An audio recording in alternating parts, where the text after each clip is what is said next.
Well, hello, I'm Reg Hart, talking to you from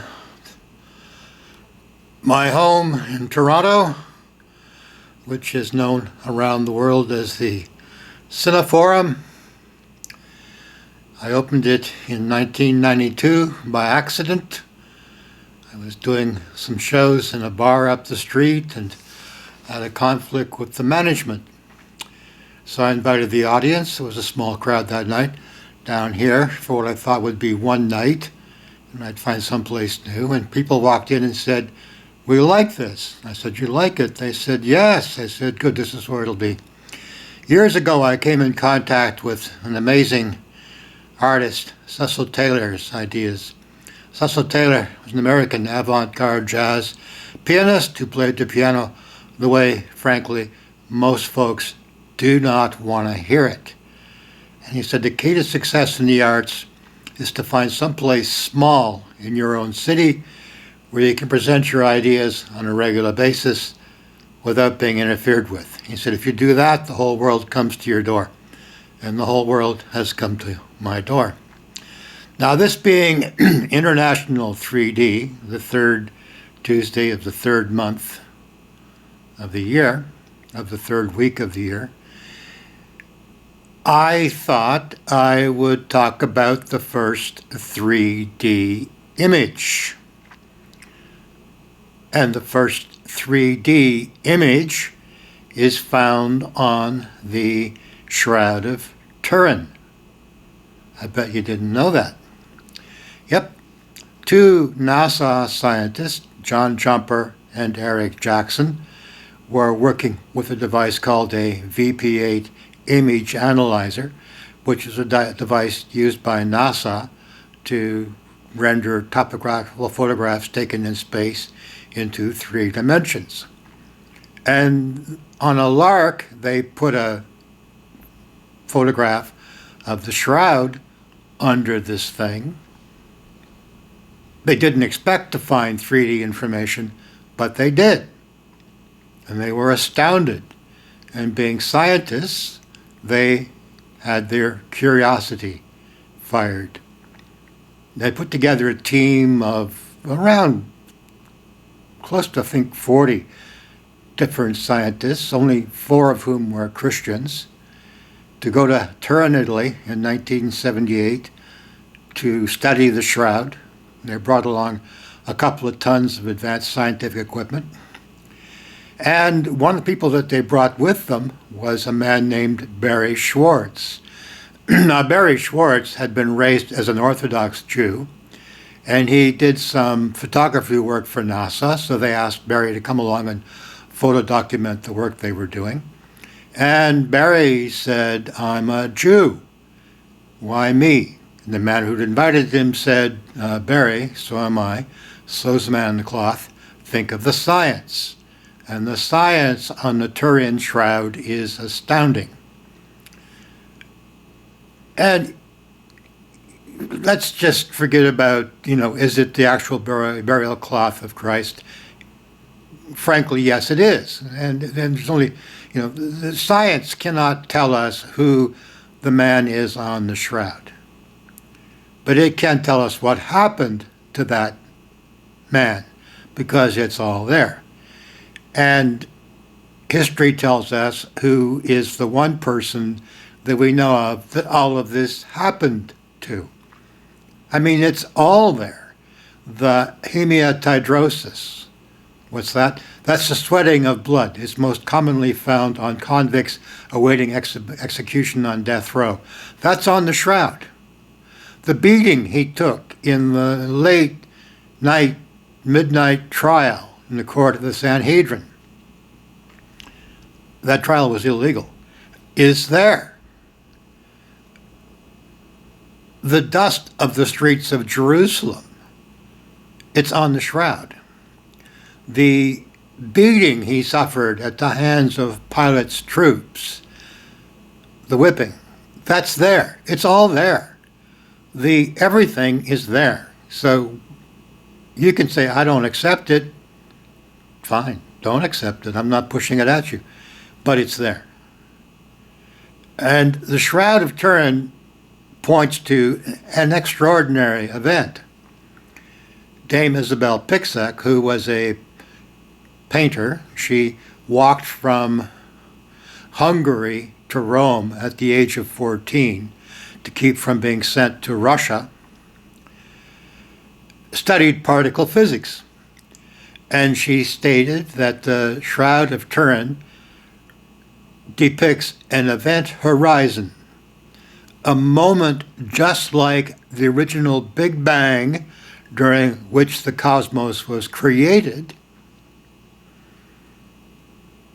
but also a moment in which the entire cosmos was recreated, reborn, born again. And that is completely and 100% in alignment with what Jesus taught.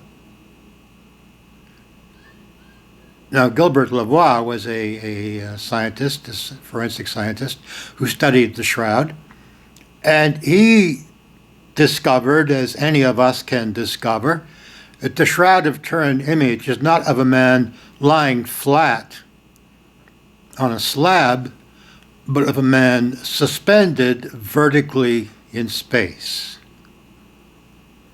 The image is of a man straight up and down. And we can see this for ourselves in these extraordinary photographs. This is a book by Barry Schwartz, that show the image on the Shroud in negative. And we can look at the way light and shadow hits that image, and it's clear that this is an image which is not flat, but vertical, straight up and down. And this is the backside of that image. This is a book called The TURIN Shroud, and it's by Ian Wilson, who's the most prolific writer on the Shroud, and the photographs are by Barry Schwartz. Now, several years ago, I saw a David Rolfe BBC documentary. I'd seen his documentary, The Silent Witness, years before, on the TURIN Shroud, followed by one of those god-awful television news documentaries. And my first thought was, I want a copy of that. And I thought, that's ridiculous. Well, I have a rule. If I tell myself something's ridiculous, it's time to start exploring it, because everyone dismisses the new as being ridiculous, or ideas they don't agree with as being ridiculous. And I had an option of buying a knockoff for a couple $100, or buying an authorized copy of the Shroud directly from Barry Schwartz. And I chose to buy the authorized copy, and that costs considerably more than a couple $100. And doing that was one of the smartest things I ever did, because I got Barry's friendship. And anybody can get access to the science of the Shroud. That's available on Barry's site. Now, Robert Buckland is a forensic scientist. The television show Quincy was based on his life, and he performed an autopsy on the man in the Shroud, and that's on The Silent Witness, the David Rolfe film. It's also included in a documentary, a 3D documentary film called The Fabric of Time, which I show and which no one comes to see. And it's astounding. And Robert Buckland also wrote an excellent article on the legalities of the trial of Jesus. This is all available on Barry Schwartz's site. You just go to shroud.com and, and put into search what you're looking for, and you'll find it. It's all there. And the Shroud of Turin site is not theory. It's not religious propaganda. These are papers which were peer-reviewed and studied and published in scientific journals. It's got nothing to do with religion. It's got everything to do with science. And again, as I said, the science of the Turin Shroud is astounding. Now, what I didn't realize when I acquired the Shroud was that I was about to enter on my own particular passion. Passion means suffering. My own particular passion. For several years, over 20, I've had people in Toronto committed to doing me serious violence. and this is documented in Canada's national newspaper, the Globe and Mail. They published anonymous street flyers. They're still publishing them. A new batch went up last week. These people say they're Christians. Well, they're not. You don't do that kind of thing if you're a Christian. And it's astounding how people can call themselves a Christian when they so clearly lack knowledge of what Christ taught. And this is where, having the shroud brings home the importance of actually living the life that, as much as we can. And that's a lot stronger than most of us have an idea, including me. But we're called to forgive those who do us evil. Not only are we called to forgive them, we're called to do good to them. Now, clearly, if we did this, human history would be different. It would be completely different.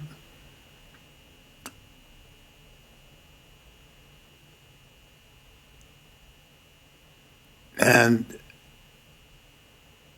it's hard to understand why God would choose to allow people so diametrically opposed to everything the Gospels are about to do what they do.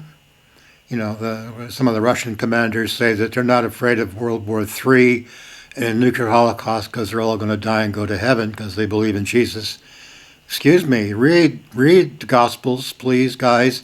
Read the Last Judgment in Matthew, where all of us are called before the throne, and the judge says to those on the right, you saw me homeless, you saw me hungry, you saw me thirsty, you saw me sick, you saw me a jailbird, you saw me a stranger, you helped me. And they say, when did we help you? And he says, when you helped the least of these, you helped me. Now come on in. And to those on the left, he says, you saw me homeless, you saw me hungry, you saw me thirsty, you saw me sick, you saw me a stranger, you saw me a jailbird, you passed me by. And they go, when did we pass you by? He says, when you pass by the least, you pass by me. Now, fuck off and go to hell.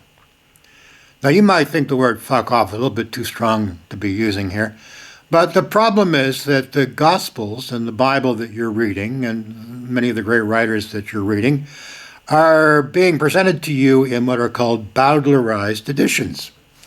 But you didn't know that either. What's that? Well, Thomas Bowdler felt that the words in the Bible and the works of Shakespeare and many great writers were too strong to be read to the family at large around a dinner table. So he boasted of having produced editions of these works, which could, he said, be read with propriety to the family at large. In France, a man named Edmond Ducis did the same thing. And this prompted Alexandre Dumas, who wrote The Three Musketeers and The Count of Monte Cristo and a ton of other great books, to say that in Rome, until Pope Gregory forbade it, doctors had a sign over their doors that said, for a small fee and a twist of the wrist, young men to be made perfect for the papal choir. He said, as those doctors perfected those boys, so Ducis and Bowdler have perfected Shakespeare. And the word Bowdlerize means to castrate a work of literature. And we're in the moment of colossal Bowdlerization of everything. I mean, everything. And we're also in the most judgmental and condemnatory moment in human history, which leads me to believe that the last judgment is coming soon, not in my lifetime, that's for sure. How can I say that? Well, in Luke, one day, I opened it up by chance, and my eyes fell to these words, Luke 18:8, where Jesus said, do you think when I return I will find so much as one person believing? This is back around 1980. And I looked at those words and I gave it some thought, and I said, if in my time you will find me. Now those words have stood me in great stead, because trying as these times have been, and they've been trying, my faith stands firm.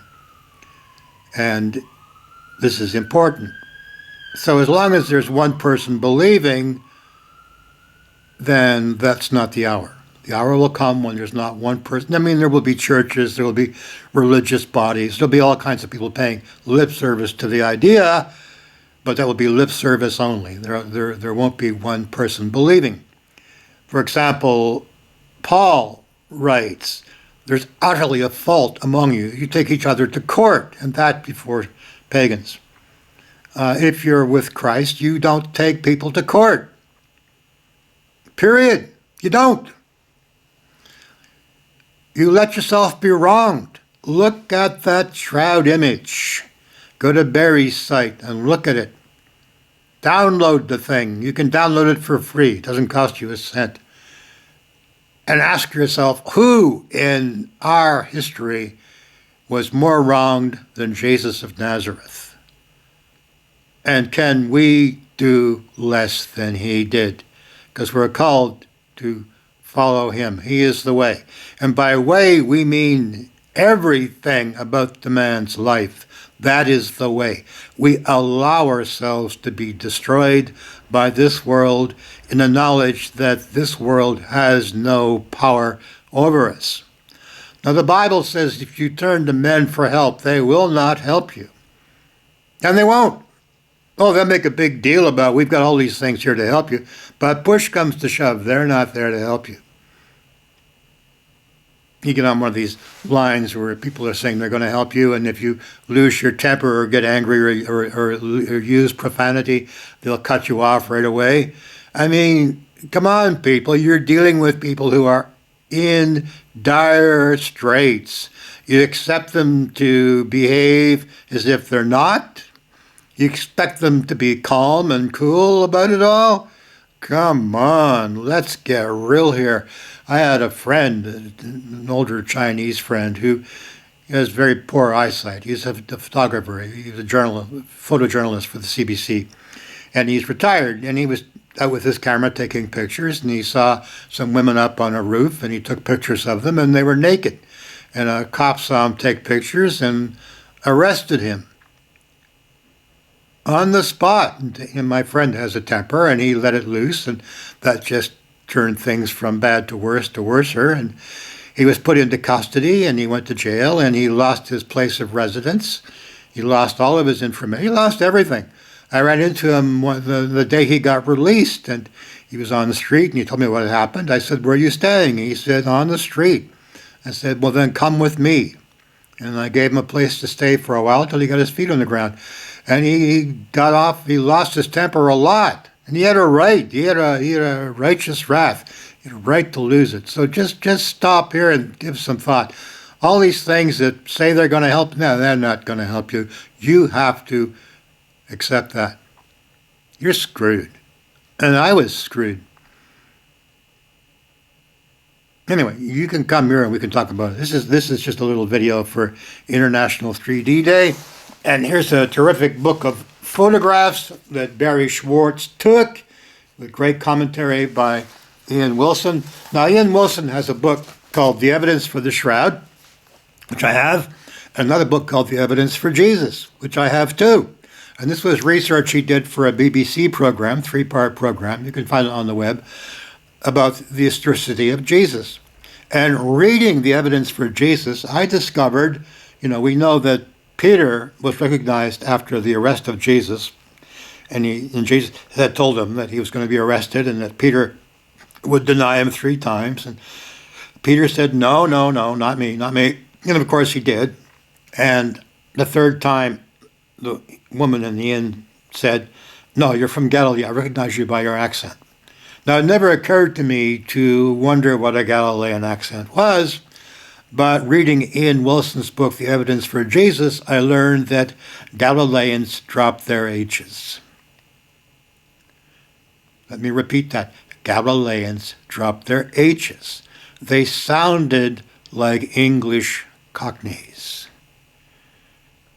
Now, you ask yourself how much time you or your priest or the Pope or the Prime Minister of Canada or the President of the United States is going to give to a dirt poor tradesman, construction worker, Jesus was a carpenter, or some people say the word is tekton. It means stonemason as well as carpenter. So he could have been a stonemason. Well, it doesn't matter what he was. He worked in construction. That's what he did. He worked in construction. And who better than a construction worker to build a house for God? But how much time are any of those people, including us, going to give to a dirt poor construction worker from the boonies who drops his H's when he speaks? Not too much. Thank you very much. Now, we get there's a hockey player who has said that he cannot wear a pride shirt because his religious beliefs won't allow him to wear a pride shirt. Hogwash. Absolute hogwash. Look again at the Last Judgment in Matthew. You saw me homeless. You saw me hungry. You saw me thirsty. You saw me naked. You saw me sick. You saw me a jailbird. You saw me a stranger. And you passed me by. The history of organized Christianity is the history of a movement which, by and large, has completely turned its back on the homeless and the hungry and the thirsty and the sick and the naked and the jailbird and the stranger. That's its history. Go take a look. In the Gospels, Jesus tells us, Sermon on the Mount, call no one teacher, and let no one call you teacher. When someone calls Jesus their teacher, he says, you have one teacher, God. Jesus said that. You have one teacher, God. We have Christian schools, Christian colleges, Christian universities. We've got lots of people out there calling themselves teachers. This is all contrary to what Christ himself teaches in the Gospels. What part of that can you not connect with? And when you do the opposite of what someone doing calls us to do, it's called anti. And to my mind, organized Christianity is not Christ, but anti-Christ. I mean, there's a lot of reasons why I can't be a Roman Catholic or a member of the Anglican Church or a Protestant, and they're all found in the Gospels. They're all there. Asked, where do you want your church built? Jesus said, where 2 or 3 are gathered in my name, I am there in the midst of them. I am there in the midst of them. He didn't say 200 or 300. He didn't say 20 or 30. He didn't say 2 or 3,000, and he didn't say 2 or 3 million. He said 2 or 3. Where 2 or 3 are gathered in my name, there I am in the midst of them. Anything more than that is herd intoxication. That's all it is, herd intoxication. Now, I have witnessed the power of Christ in my life. I had a beautiful cat that passed away. And I put up a notice on Kijiji saying I had a vacancy, and I got contacted by a couple of women. One had a baby, and her baby had a rash on account of her cat, so she's looking for a new home, so I got her cats. And the other one had a cat that looked just like the one that had passed, and I wanted him, and he comes in, and he was traumatized. His fur was all matted. He bit, clawed, hissed, and scratched. I took him to a groomer. She said, I only met one cat I couldn't groom. I got home, the phone rang. She said, I met the second one. I go pick him up. They tell me to have him sedated and give him a lion cut, which is where they just shave him. I thought, I'm not doing that. And I did a web search and discovered how I could do it myself, which I did. It was hard doing it and not getting killed, but I did it. And he bit me 3 times. My hand puffed up from his bites. I had to get medication for it. The 3rd time he bit me, I looked at him. I said, it's okay. And he looked at me, and a complete change of heart for the better. The word repent is too strong for the idea expressed, which means a change of heart for the better. He had a complete change of heart for the better.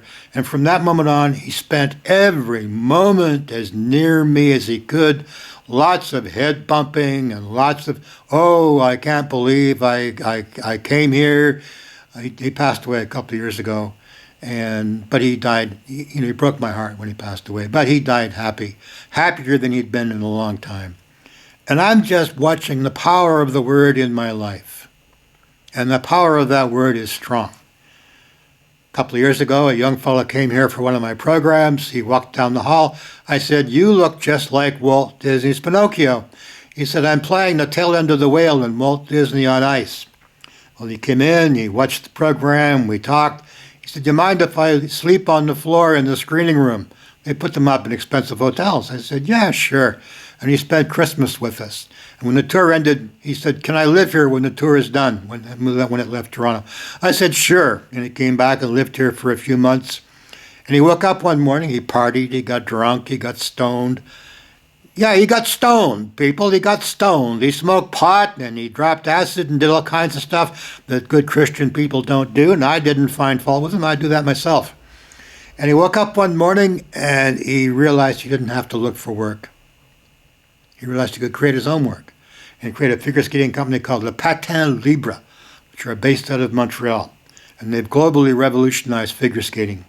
His name is Alexander Hamel. There's a video of him on the web talking about coming here. And then a couple of other young fellows that came here that, wound up staying here for quite a while. And one of them is now a country singer. His name's Petunia. Another one's a really terrific poet. And a while back, a fellow walked by and he came back and we chatted and I gave him a flyer. And 3 days later, he emailed me in a panic. He was suddenly homeless. Did I have room for him? I said, "Sure." He said, "I want to be a rapper." I said, "Fine, I'm going to give you Friday nights. Start rapping. And I want you to charge $20 a person." And he said, "Why? No one charges that." I said, "I want people coming here to value you. And you got to put that price on it. Otherwise, you can't do it." And he did. And, he's gone on, and Forbes magazine got in touch with me last year. They're doing a story on him. It's Wiz the MC.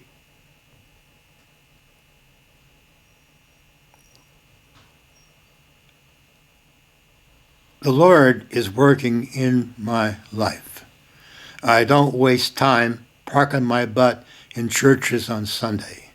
The saying, people pray to God on Sunday and they pray on men on Monday, Tuesday, Wednesday, Thursday, Friday, and Saturday. I've seen no reason to say that's not true. Anyway, this is a 3D video, and this is my video for 3D Day. And there you are. Cheers. Reg Hart.